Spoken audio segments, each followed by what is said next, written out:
Hello everyone, a very good morning to all of you. I am Puneet and welcome to our YouTube channel Destiny Commerce Academy. So हमने जो batch start कर रखा है आपका HSSC CET mains के regarding, उसके अंदर आपका सब्जेक्ट दिया हुआ है ई कॉमर्स, ओके। उसके हम MCQ सीरीज स्टार्ट कर रहे हैं।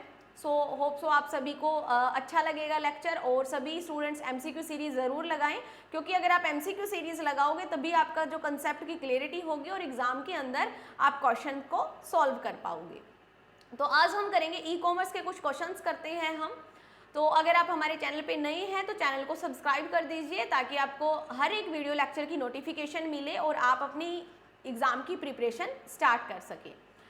तो फर्स्ट क्वेश्चन हम करते हैं यहाँ पे, world wide web was introduce in which year, कौन से ईयर में इंट्रोड्यूस किया गया। सो करेक्ट आंसर रहेगा आपका 1994, ये आपको लर्न करना पड़ेगा, ओके। इसकी फुल फॉर्म भी पूछी जा सकती है, WWW की फुल फॉर्म क्या होगी, वर्ल्ड वाइड वेब, इसकी फुल फॉर्म होगी आपका, ये इंपॉर्टेंट क्वेश्चन रहेगा। Next question is dash is an early form of e commerce. So correct answer इसका रहेगा EDI। EDI का मतलब क्या होता है, लिख लीजिए,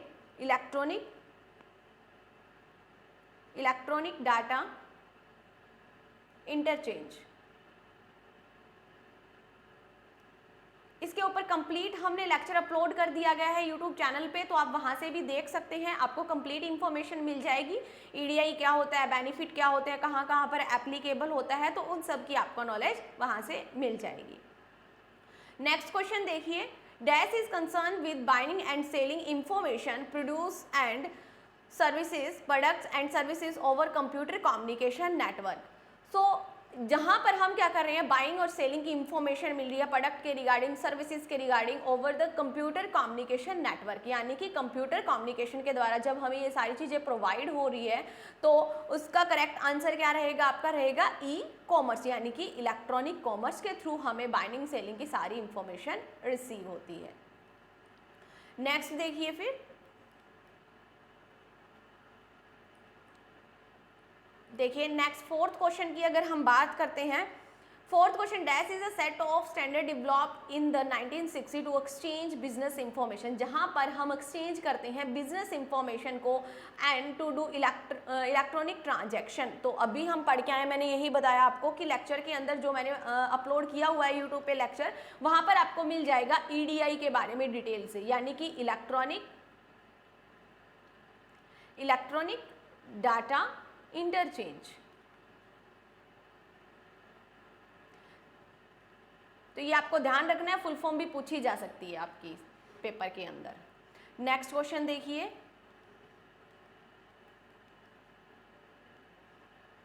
fifth question is which among the following product is suitable for e commerce, यानी कि ई कॉमर्स के लिए कौन सा प्रोडक्ट सुटेबल रहेगा, books, vegetable, all of this and none of this. तो वेजिटेबल क्या होता है, पेरिसेबल नेचर की होती है, तो यहाँ पे जो बुक्स है वो क्या होती है, हमारी नॉन पेरिसेबल नेचर की, नॉन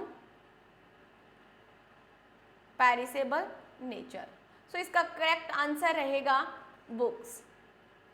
नेक्स्ट देखिए, dash allow a business application, dash allow a business application on computer of one organisation to communicate, यानी कि यहाँ पे देखिए जो क्वेश्चन होता है ना उसको ध्यान से पढ़िए। अगर क्वेश्चन को आप ध्यान से पढ़ोगे तो आंसर आपको कुछ हद तक आपका सोल्यूशन ऐसे ही हो जाएगा, जैसे क्वेश्चन को अगर ध्यान से पढ़ोगे तो आंसर का आपको एस्टिमेट हो जाएगा, अगर आपने कंसेप्ट पहले पढ़ रखा है तो। अब नहीं पढ़ोगे तो नहीं होगा, ठीक है। अगर पढ़ रखा है तो आपको कोई भी प्रॉब्लम नहीं आएगी। One organisation to communicate directly with business application on computer of another company, यानी कि अगर एक ऑर्गेनाइजेशन कम्युनिकेट कर रही है किसी दूसरे ऑर्गेनाइजेशन से कंप्यूटर के थ्रू, कंप्यूटर एप्लीकेशन के थ्रू, तो उसको हम बोलते हैं EDI, electronic data interchange. Next question, seventh question, electronic exchange of business document in standard format, in standard format is known as, यानी कि कोई भी आपका जो बिजनेस का डाटा है, डॉक्यूमेंटेशन, अगर उसको स्टैंडर्ड फॉर्मेट में अगर आप एस्टैब्लिश करते हो, स्टैंडर्ड फॉर्मेट में अगर मेंटेन करते हो, तो उसको हम बोलते हैं EDI, क्योंकि EDI के थ्रू ही आपका जो डाटा है वो स्टैंडर्ड फॉर्मेट के अंदर सेव होता है या मेंटेन किया जाता है। नेक्स्ट देखिए, अगर आपको कोई भी प्रॉब्लम आ रही है तो आप कमेंट बॉक्स में पूछ सकते हैं या फिर अपना सजेशन दे सकते हैं। 8th question, dash is essential a business process that connect manufacturers, retailers, customers and suppliers in the form of a chain to develop and deliver product। यानी कि जिसको ऐसा कौन सा असेंशियल एलिमेंट है बिजनेस प्रोसेस के अंदर जो कि मैन्युफैक्चर, रिटेलर, कंज्यूमर, सप्लायर सबकी एक चेन की फॉर्म में काम करता है प्रोडक्ट के डेवलप होने से लेके प्रोडक्ट के एंड यूजर तक पहुंचाने के लिए। तो उसको हम क्या बोलते हैं, उस प्रोसेस को हम क्या बोलते हैं, उसको हम बोलते हैं SCM। SCM की फुल फॉर्म लिख लीजिए, supply chain management. Okay, full form आपको जरूर से ध्यान रखनी है। तो यहाँ पे ऐसे पता ही होगा आपका EDI का हम पहले बात करके आए हैं, ई कॉमर्स, इलेक्ट्रॉनिक कॉमर्स और नेटवर्किंग हमारा आगे टॉपिक आएगा, वहां से आपको समझ आ जाएगा। नेक्स्ट देखिए, which of the following is not party of SCM, कौन सी पार्टी नहीं है सप्लाई चेन मैनेजमेंट की। सो करेक्ट आंसर इसका रहेगा डिस्ट्रीब्यूटर, क्योंकि सप्लाई चेन मैनेजमेंट की सप्लायर भी होते हैं, मैन्युफैक्चरर भी, कस्टमर भी। क्योंकि सप्लाई चेन मैनेजमेंट बेसिकली अगर बात करते हैं सो सप्लायर से लेके जो एंड यूजर तक हम पहुंचा रहे हैं, कोई भी प्रोडक्ट हम पहुंचा रहे हैं और इसके बीच में जितनी भी एक्टिविटीज इन्वॉल्व होती है वो सारी आ जाती है आपकी सप्लाई चेन मैनेजमेंट के अंदर इंक्लूड होती है। और अगर हम डिस्ट्रीब्यूटर की बात करते हैं सो डिस्ट्रीब्यूटर की कंपोनेंट होता है आपका, कंपोनेंट होता है। थोड़ा सा मैं इसके बारे में थोड़ा आपको लिखवा देती हूँ, आप अपने नोट्स के अंदर लिख लीजिए डिस्ट्रीब्यूटर के बारे में।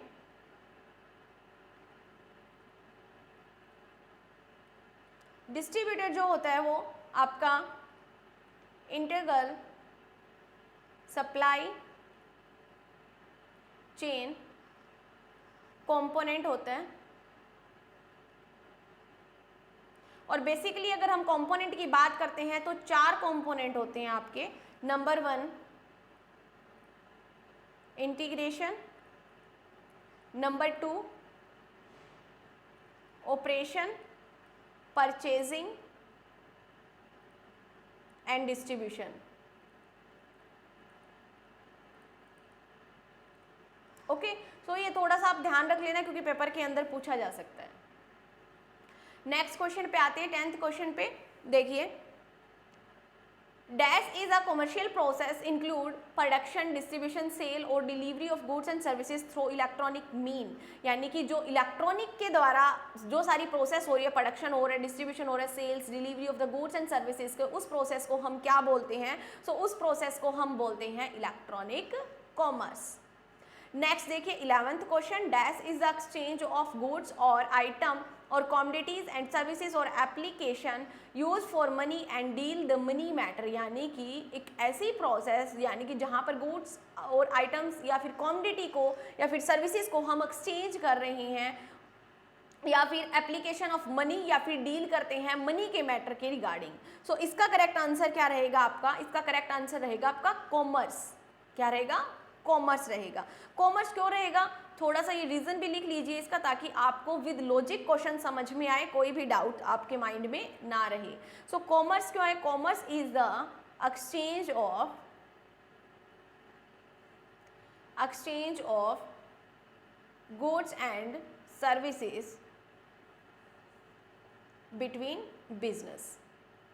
यानी कि कॉमर्स का मतलब क्या हुआ कि आप क्या कर रहे हो? बिजनेस टू बिजनेस डील कर रहे हो, एक बिजनेस से दूसरे बिजनेस से goods and services and money matters के रिगार्डिंग एटसेट्रा। नेक्स्ट देखिए 12th क्वेश्चन। 12th क्वेश्चन आएगा आपका, dash is the approach to deliver information differentiated business value called service by combine the system and process generally called resources. यानी कि इस approach को हम क्या बोलेंगे जो कि इंफॉर्मेशन को डिलीवर कर रही है डिफरेंट बिजनेस वैल्यूज को, जिसको हम क्या बोलते हैं? देखिए यहाँ पे ऑप्शन देखिए आपको क्या क्या दिया हुआ है। ई बिजनेस दिया हुआ है, ई कॉमर्स दिया हुआ है, any of this and none of above. तो आपका इसका करेक्ट आंसर रहेगा आपका, क्योंकि बिजनेस वैल्यू अगर यहाँ पे आया हुआ है तो बिजनेस के रिगार्डिंग हुआ ना ये, तो इसका करेक्ट आंसर आएगा आपका ई बिजनेस यानी कि इलेक्ट्रॉनिक बिजनेस। नेक्स्ट देखिए फिर 13 क्वेश्चन हम करते हैं, dash always operate on intranet. Intranet का मतलब क्या होता है? With in. सो अगर हम 13 क्वेश्चन की बात करते हैं कि ऑलवेज ऑपरेट इंट्रानेट कहाँ पर होता है, तो ये इसका करेक्ट आंसर आएगा आपका e business. E business always operate on intranet. और अगर मैं थोड़ा सा बात करूँ इसके बारे में, आपको डिटेल से लिखवाती हूँ, तो इंट्रानेट के बारे में आप लिख लीजिए, में इंट्रानेट में communication between management and staff effective. Okay, next देखिए फिर 14 question. 14 question is which among the following is not example of e commerce. E commerce का कौन सा एग्जाम्पल नहीं है। तो आपको थोड़ा सा ऐसे ध्यान रखना है, ऑप्शन के थ्रू भी आप क्वेश्चन को सॉल्व करने की ट्राई किया करो, ताकि ऑप्शन के थ्रू आपको पता लग सके कि इस क्वेश्चन का करेक्ट आंसर क्या हो सकता है। सो कौन सा एग्जाम्पल नहीं है, Amazon.com है, Bazaar.com है, eTrade.commerce, ये जो आपका ऑप्शन रहेगा ये आपका ई कॉमर्स का एग्जाम्पल नहीं है। तो करेक्ट आंसर रहेगा इसका सी। नेक्स्ट देखिए फिर 15 question. 15 question is dash and dash were the enabling technology that lead the background work for e commerce. तो यहाँ पर जो करेक्ट आंसर रहेगा वो क्या रहेगा आपका सी। आपका करेक्ट आंसर रहेगा EDI and EFT। EFT was enable technology that lead the ground work of e-commerce, यानी कि ई कॉमर्स के रिगार्डिंग जो काम करते हैं। जैसे कि EDI के बारे में हम पढ़ के आए हैं, हमने डिटेल से लेक्चर बना रखा है, और उसके अंदर अगर आप जाके देखोगे तो आपको डिटेल से आपको पता चल जाएगा कि EDI का मतलब क्या होता है। और वैसे मैं फुल फॉर्म यहाँ पे आपको बता ही चुकी हूँ। EDI का मतलब होता है इलेक्ट्रॉनिक डाटा इंटरचेंज, और EFT की फुल फॉर्म जो रहेगी वो रहेगी आपकी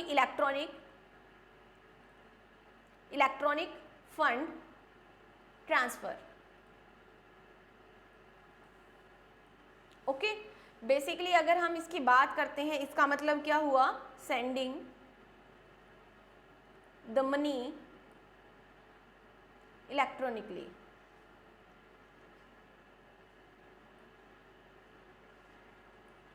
ओके, होप सो आप सभी को यहाँ तक सारी चीज़ें समझ आई होगी, सारे जो क्वेश्चन हम करके आए हैं समझ आए होंगे। अगर कोई प्रॉब्लम हो तो आप कमेंट बॉक्स में हमसे पूछ सकते हैं। नेक्स्ट क्वेश्चन देखिए फिर 16 question. 16 question is dash were the first to establish prominent e commerce brand. तो इसका करेक्ट आंसर रहेगा आपका बी आंसर रहेगा eBay and Amazon। Next 17th question, dash is a system approach to manage the entire flow of information, material and services from raw material supplier through factories and warehouse to customer। यहाँ पे अगर आप question को थोड़ा ध्यान से देखते हो तो यहाँ पे सारी प्रोसेस ही दे रखी है जो हम SCM में पढ़ के आए हैं, यानी कि supply chain management. Supply chain management, मैंने बोला था आपको कि सप्लाई चेन मैनेजमेंट के अंदर सप्लायर से लेके एंड यूजर तक या फिर एंड कस्टमर तक, कंज्यूमर तक जो भी प्रोडक्ट पहुंच रहा है और उसके बीच में जितनी सारी एक्टिविटीज इंक्लूड हो रही है वो सारी आ जाती है आपकी सप्लाई चेन मैनेजमेंट के अंदर। तो इसका करेक्ट आंसर रहेगा आपका डी आंसर रहेगा, डी ऑप्शन रहेगा सप्लाई चेन मैनेजमेंट। देन देखिए 18th क्वेश्चन हम करते हैं।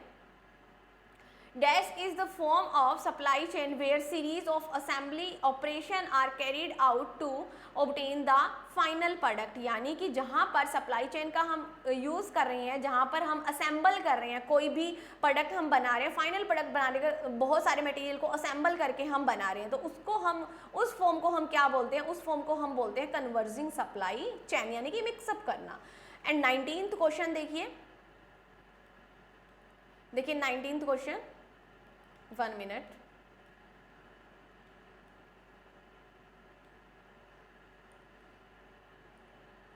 देखिए 19th question, dash is the form of supply chain, यानी कि कौन सी सप्लाई चेन की फॉर्म होगी जहां पर बहुत सारी वेराइटीज की फिनिश गुड्स प्रोड्यूस की जा रही है with limited number of raw material और कंपोनेंट। तो इसके अंदर जो 18th क्वेश्चन हम करके आए हैं उसका अपोजिट आ जाएगा डाइवर्जिंग स्ट्रक्चर, इसको हम बोलते हैं डाइवर्जिंग स्ट्रक्चर।